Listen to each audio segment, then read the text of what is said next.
bom dia, boa tarde, boa noite.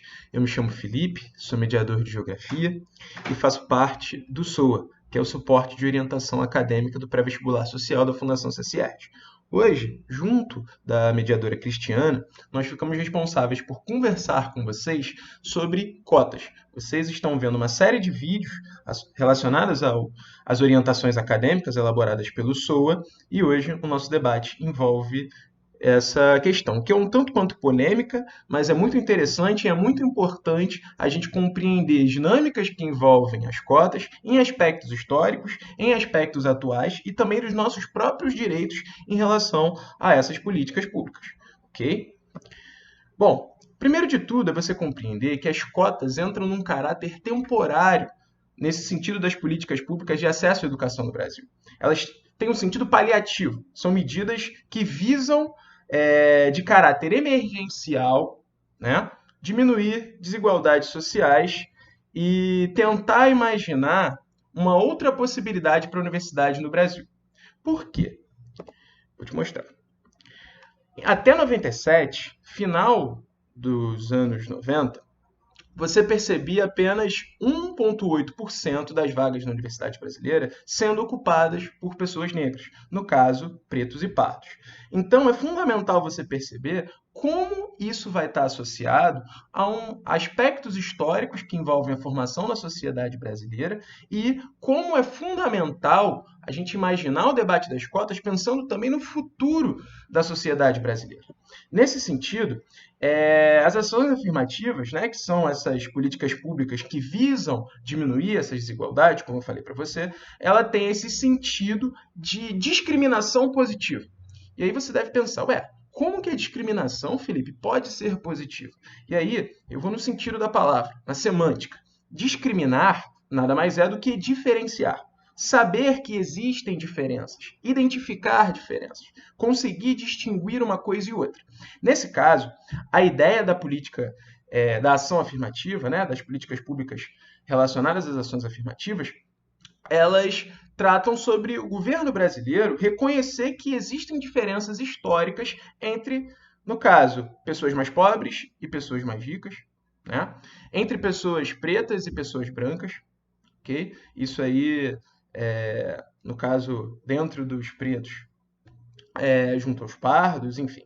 Então, essa dinâmica vai ser fundamental para você perceber por que falar de cotas no período atual, né?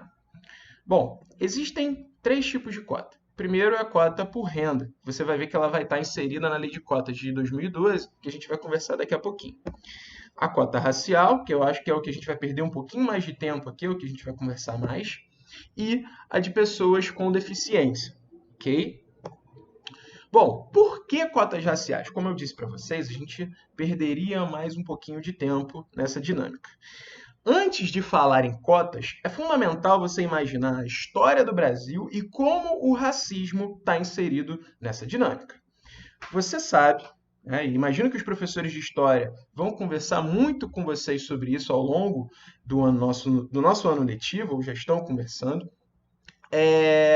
Você sabe que no nosso território, a gente, principalmente por conta do processo de colonização, passou por questões um tanto quanto problemáticas, né? Primeiro com os indígenas e, posteriormente, com os negros escravizados, trazidos para o Brasil como escravos, né? Os negros escravizados. Nesse sentido, muitas marcas desse período ficaram na sociedade brasileira, como o racismo, por exemplo, que no caso nada mais é do que uma hierarquização de diferentes grupos humanos, como se um fosse mais importante do que o outro. E nesse caso, a gente percebe que um tem mais privilégios do que outros, né, por conta dessa dinâmica histórica.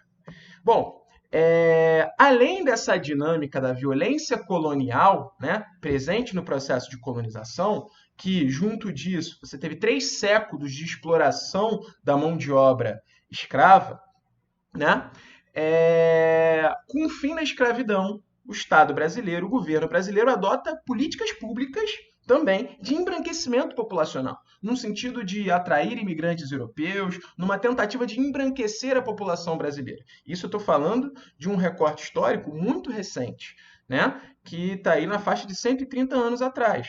Ou seja, existe uma dívida histórica que vai estar diretamente associada a essa dinâmica das cotas, principalmente nesse sentido racial. Bom, para que isso fique um pouco mais explícito para você, aqui eu trouxe alguns dados, no caso, mais voltados para o acesso à universidade, de pessoas de 25 anos ou mais com ensino superior completo. Olha a diferença, esses dados são de 2007, tá? São dados do IBGE.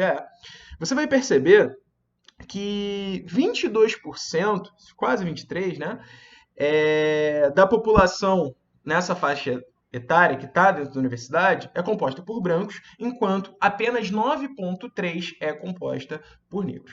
Já é uma diferença bem grande, quase o triplo, né? Bom, nesse sentido, tem uma outra dinâmica fundamental que o IBGE também coloca, que é a média de anos de estudo das pessoas com mais de 15 anos. No caso, você percebe que os negros estudam por um período de tempo menor do que os brancos. E isso está diretamente associado a essa entrada na universidade. E não só a universidade, os períodos posteriores também, pós-graduação, enfim, essa dinâmica de estudo de maneira geral.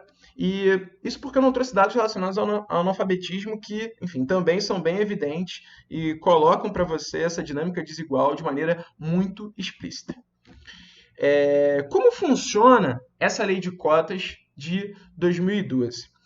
50% do total de vagas da universidade necessariamente precisa estar voltado à escola pública, tá? Sendo que 25% dessas vagas vão para estudantes com uma renda específica, no caso, igual ou inferior a 1,5 salário mínimo, e 1/4 para estudantes com essa renda familiar bruta superior a 1,5 salário mínimo. É interessante você perceber e você analisar essa questão, porque dentro da lei de cotas você vai ter a diferenciação entre negros e pardos, indígenas e PCI, como eu vou colocar, PCD, perdão, como eu vou colocar no próximo slide. E é interessante você pensar também que nem todas as universidades adotam as mesmas metodologias, ok? Isso é muito importante, e quando a gente fala sobre o checklist que o SUA prepara para você, direciona para você, na verdade, está lá no final, é fundamental, porque nem todas as universidades estão adotando as mesmas políticas públicas. Por exemplo, quando você analisa a USP, em São Paulo, você vai ver que a USP adota políticas diferentes, assim como a UERJ, no Rio de Janeiro. Então, essa metodologia vai estar associada principalmente às universidades e institutos federais que estão utilizando o SISU, ok? Então, isso já é uma boa questão para você, porque imagino que a galera que vai tentar o UERJ vai estar mais preocupada com questões mais específicas das cotas relativas ao UERJ, ok? Isso é muito importante. Aqui tem a divisão para você, né? Como funciona essa relação e como pretos, pardos e indígenas vão estar inseridos nessa dinâmica dos alunos com renda maior do que 1,5 salário mínimo per capita, né? Ou menor ou igual. Bom, sobre o checklist, né? Que é essa série de documentos que você precisa ter. E aí você vai, de maneira geral, aqui eu coloquei identidade, CPF, título de eleitor, se você for maior de 18 anos, certificado de reservista, se você for homem, o histórico escolar, né? E aí tem as nuances desse histórico escolar. Se você se forma pelo Enem, vai ter uma outra dinâmica, isso junto ao certificado de conclusão. E cada modalidade de ação afirmativa, ela vai ter as suas questões específicas relacionadas aos documentos. PCD vai ter uma dinâmica, pardos, negros, indígenas vão ter outra dinâmica, né?